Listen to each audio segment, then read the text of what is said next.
Alright, this is a story time. Everything I'm about to tell you is completely true, no matter what it even seems like ever. This whole time.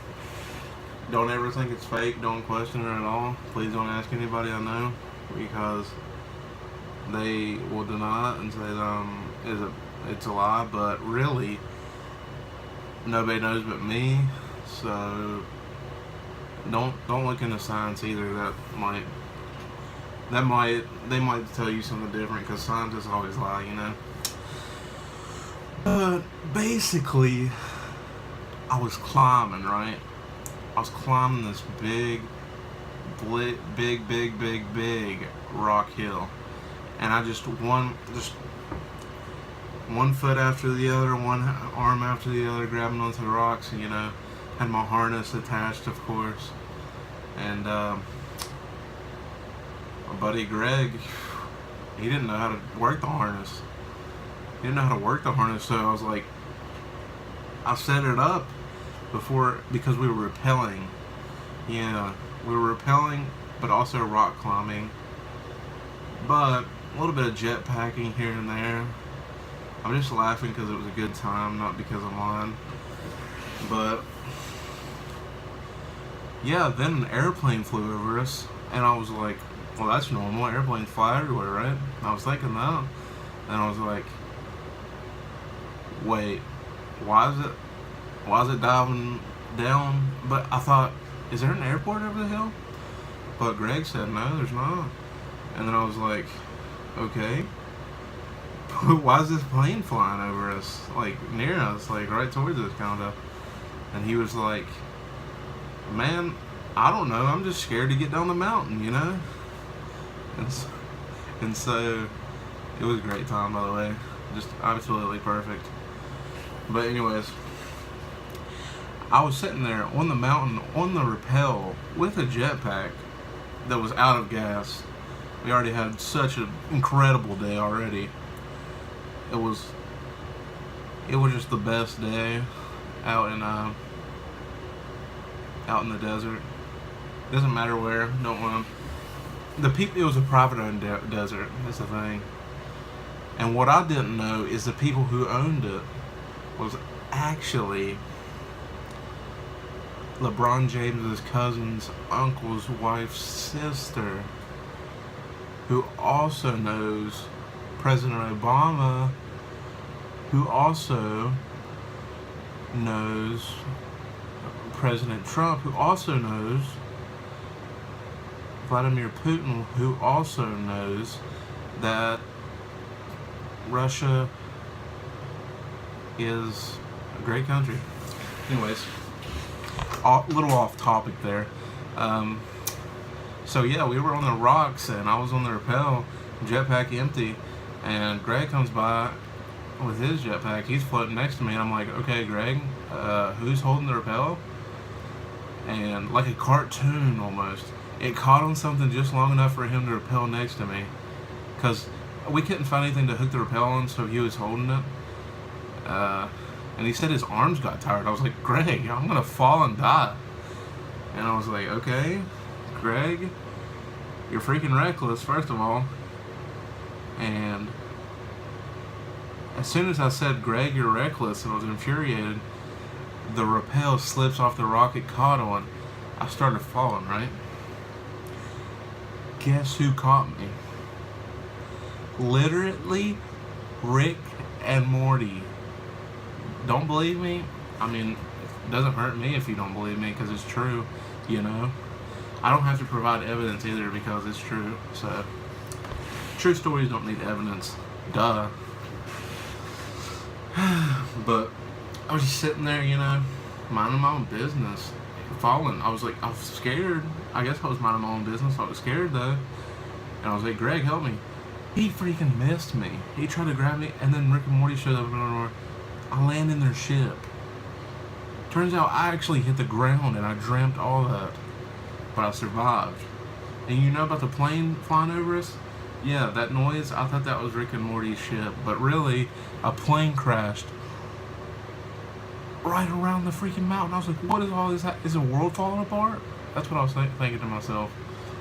But because I was bleeding, you know. I freaking hit my back, I broke it.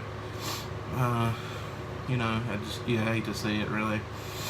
But turns out the people who owned it was the government, and that was Area 51. I was like, and turns out the plane crashing was a simulation. And it turns out that Greg did tie a rock to the thing so I didn't fall. But whenever they did that hologram or that projection, it freaking turns out it wipes every because they like to keep the rocks neat up there. It wipes every like rock, like big rock formation, just so it's like neat. I guess the guy who runs that place is like OCD or something. Like he just likes everything to be neat. And I'm like, man, that's kind of wrong to like take control of the environment. But I mean, I was like, whatever. They took me in because they saw it all from their bunkers. They figured that we were just going to climb and just get out of there, and they thought we already left because our other buddy, freaking Sean, he was already gone because he left early because he had to, his wife is pregnant and was about to have his baby. But yep, we left, and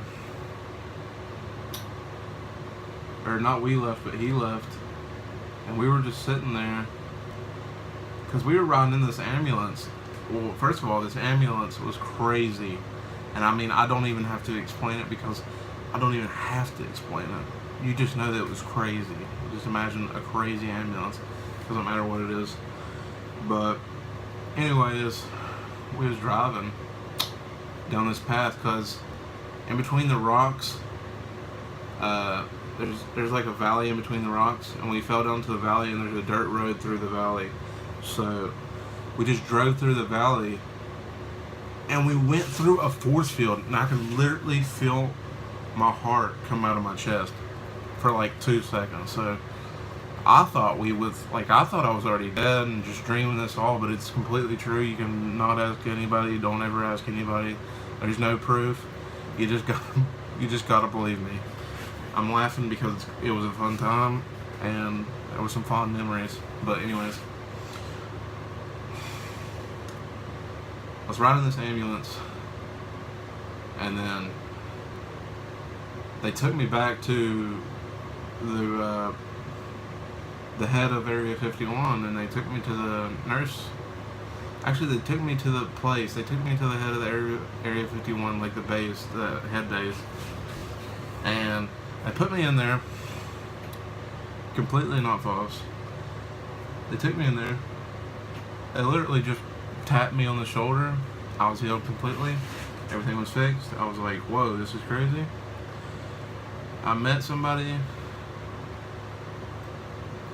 named Paul, I think. Paul? Or maybe it was Jimmy, I don't know.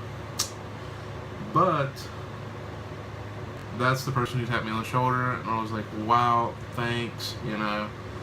And then, next thing I know, I wake up in the crater of the desert. I fell, and that was all a dream. Woke up twice, and turns out that Greg, we never had jetpacks. That was actually a whole dream too. I woke up from that, and I was home in my bed. I don't even have a friend named Greg. I was completely shocked to find out that that was all just in my head, and I was like, wow, maybe I should go see a therapist or something. So I go see the therapist, and then he tells me that that actually happened, and they told me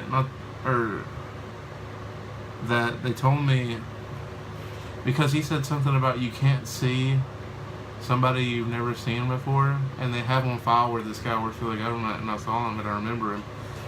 But then, as soon as I figured that out, I woke up again. That was all a dream. I never went to a therapist. And then then I didn't go to a therapist, and I just kept living my life normally. And it's all completely true. It's all completely true. Just all completely true, really. And